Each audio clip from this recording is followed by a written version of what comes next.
Hello friends, welcome to my channel. మనం ఈ మధ్య కాలంలో చూసినట్టయితే ప్రతిదీ డిజిటల్ అయిపోయింది. స్కూల్స్లో, కాలేజీల్లో, క్లాసెస్ నుంచి ఎగ్జామ్స్ వరకు అన్నీ కూడా ఆన్లైన్లోనే జరుగుతున్నాయి. ఇలాంటి సమయంలో ఒక స్కూల్లో కానీ, కాలేజ్లో కానీ ఒక ఆన్లైన్ క్విజ్ కండక్ట్ చేయాలి అంటే మనం ఖచ్చితంగా ఏదో ఒక థర్డ్ పార్టీ టూల్ని యూజ్ చేయాలి.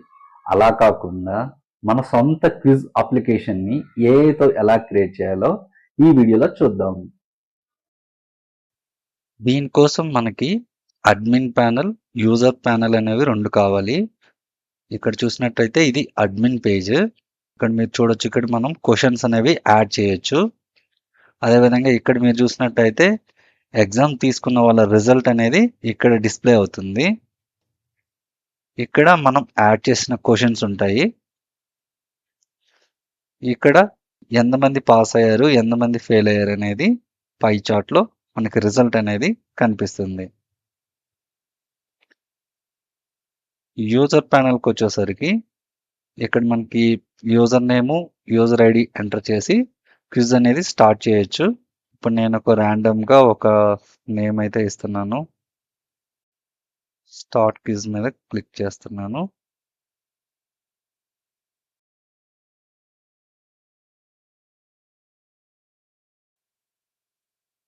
క్విజ్ అయితే సబ్మిట్ చేశాను. సబ్మిట్ చేసిన తర్వాత అడ్మిన్ ప్యానెల్లోకి వెళ్తే చూసారా, రిజల్ట్ అనేది ఇక్కడ చూపిస్తుంది. ఇప్పుడు మనం ఈ యాప్ని ఎలా క్రియేట్ చేయాలో చూద్దాం. ముందుగా క్రోమ్ బ్రౌజర్ ఓపెన్ చేసి ఫైర్ బేస్ అని టైప్ చేసి సెర్చ్ చేయండి. ఇక్కడ కనిపిస్తున్న ఫస్ట్ లింక్ మీద క్లిక్ చేయండి. ఇక్కడ గో టు కన్సోల్ ఉంది కదా, దాని మీద క్లిక్ చేయండి. తర్వాత ఇక్కడ గెట్ స్టార్టెడ్ ఉంది కదా, దీని మీద క్లిక్ చేయండి.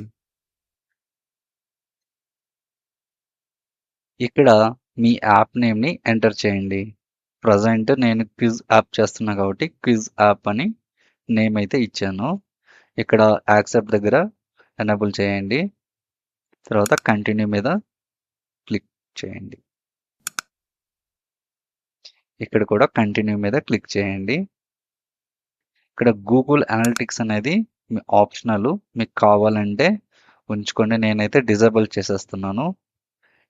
ఇక్కడ కనిపిస్తున్న క్రియేట్ ప్రాజెక్ట్ మీద క్లిక్ చేయండి. మన ప్రాజెక్ట్ అయితే క్రియేట్ అవుతుంది.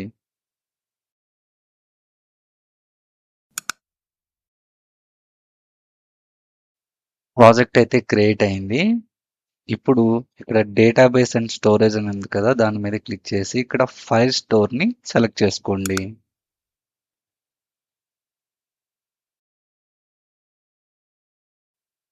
ఇక్కడ క్రియేట్ డేటాబేస్ మీద క్లిక్ చేయండి.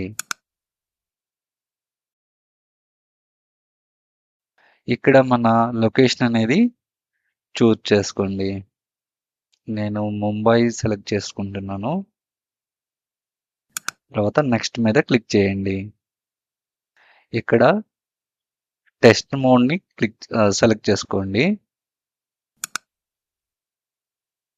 తర్వాత ఇక్కడ కనిపిస్తున్న క్రియేట్ బటన్ మీద క్లిక్ చేయండి. మనకు కావలసిన డేటాబేస్ అయితే క్రియేట్ అవుతుంది. చూసారా, క్రియేట్ అయింది. ఇప్పుడు ఇక్కడ కనిపిస్తున్న ప్రాజెక్ట్ ఓవర్ వ్యూ మీద క్లిక్ చేయండి. తర్వాత ఇక్కడ కనిపిస్తున్న యాడ్ యాప్ మీద క్లిక్ చేయండి. ఇక్కడ వెబ్ని సెలెక్ట్ చేసుకోండి. ఇక్కడ మన యాప్ నేమ్ని ఎంటర్ చేయండి. తర్వాత ఎనేబుల్ చేసి రిజిస్టర్ యాప్ మీద క్లిక్ చేయండి. ఇక్కడ వచ్చిన కోడ్ని కాపీ చేసుకోండి.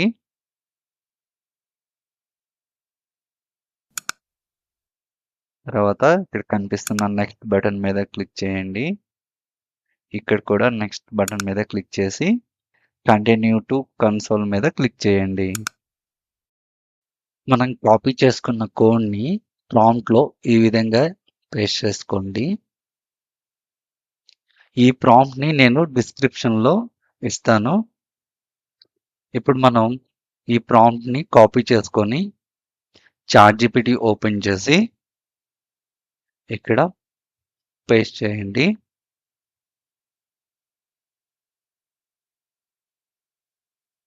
ఇప్పుడు మనకు కావాల్సిన అడ్మిన్ పేజ్, యూజర్ పేజ్ అనేది చాట్‌జీపీటీ కోడ్ అయితే ప్రొవైడ్ చేస్తుంది.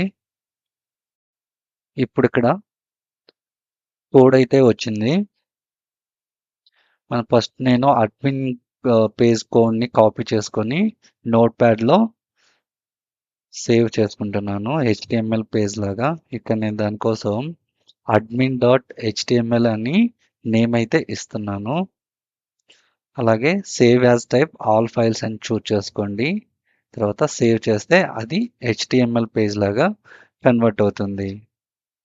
అలాగే యూజర్ పేజ్‌ని కూడా కోడ్‌ని కాపీ చేసుకొని నోట్‌ప్యాడ్‌లో పేస్ట్ చేసి హెచ్‌టీఎంఎల్ పేజ్ లాగా సేవ్ చేసుకోండి. ఇప్పుడు మనం క్రియేట్ చేసిన వెబ్ పేజ్‌లని ఓపెన్ చేసి చూద్దాం. ముందుగా అడ్మిన్ పేజ్. ఇది అడ్మిన్ పేజ్. ఈ సెక్షన్‌లో మనం చూసినట్టయితే మనం క్వెషన్స్ యాడ్ చేయటానికి ఇక్కడ ఉంది. చూడొచ్చు మీరు క్వెషన్ ఆప్షన్స్ అన్నీ. అలాగే రైట్ సైడ్‌లో ఎగ్జామ్ తీసుకున్న వాళ్ళ రిజల్ట్స్ అనేవి ఇక్కడ డిస్‌ప్లే అవుతాయి. ఇక్కడ వచ్చేసి మనం యాడ్ చేసిన క్వెషన్స్ అన్నీ ఇక్కడ డిస్‌ప్లే అవుతాయి. అదేవిధంగా లైవ్ రిజల్ట్ పై చార్ట్‌లో మనం ఇక్కడ చూడొచ్చనమాట. ఇప్పుడు అదే విధంగా యూజర్ పేజ్‌ని చూద్దాం. ఇక్కడ యూజర్ పేజ్‌లో మనకి user name, user ID enter చేసి స్టార్ట్ క్విజ్ మీద క్లిక్ చేయగానే మనకి క్విజ్ అనేది స్టార్ట్ అవుతుందన్నమాట. ఇప్పుడు మనం ఈ యాప్ ఎలా వర్క్ అవుతుందో చూద్దాం. ముందుగా మనం ఒక క్వెషన్ అయితే యాడ్ చేద్దాం. ఇప్పుడు నేను ఇక్కడ ఒక క్వెషన్‌ని యాడ్ చేస్తున్నాను చూడండి. అలాగే నేను కొన్ని ఆప్షన్స్ ఇస్తున్నాను. Which country first made a computer అనేసి ఇక్కడ ఆప్షన్స్ కొన్ని కంట్రీ నేమ్స్ అయితే నేనైతే ప్రొవైడ్ చేస్తున్నాను.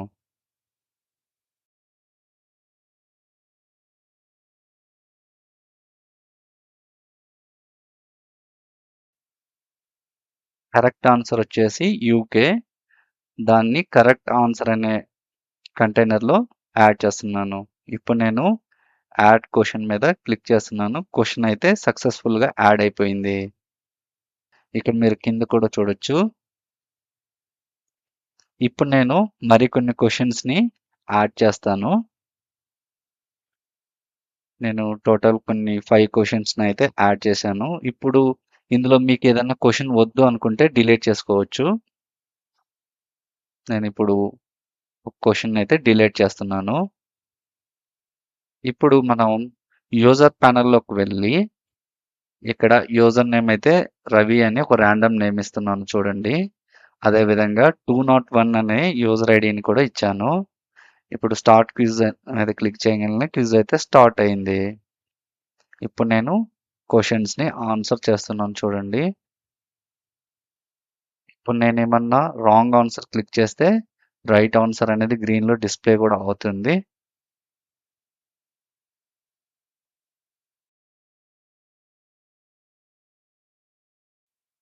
ఇక నేను సబ్మిట్ క్విజ్ కొట్టంగానే క్విజ్ అయితే సబ్మిట్ అవుతుంది. ఇక్కడ నేను చూడొచ్చు ఎన్ని కరెక్ట్, ఎన్ని రాంగ్ అనేది పై చార్ట్‌లో కూడా చూపిస్తున్నాం. ఇప్పుడు అడ్మిన్ ప్యానెల్‌కెళ్ళి చూద్దాం.